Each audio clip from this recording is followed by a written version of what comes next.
Wow! Luto tayong manok. Mayroon tayo dito chicken fillet. Kinayat ko lang ng maninipis. Ito mga ingredients, bawang, paminta, asin. So, i-marinate ko muna siya.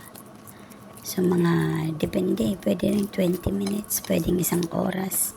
Depende na lang sa inyo. Mabilis lang naman yan kasi manipis.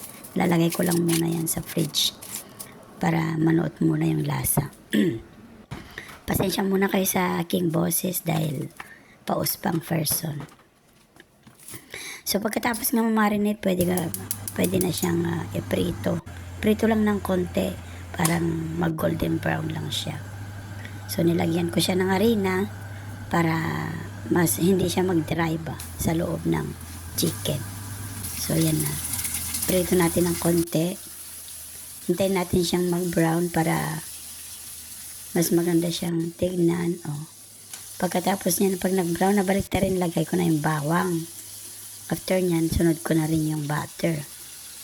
Mabilis lang yan. Lagyan din ng soy sauce, suka, at saka maple syrup. Pag wala naman kayo, pwede naman honey. Okay na yan. Antayin lang mag-dry. Pag nag-dry na siya, pwede na siyang lagyan ng sesame seed. Optional lang. Wow!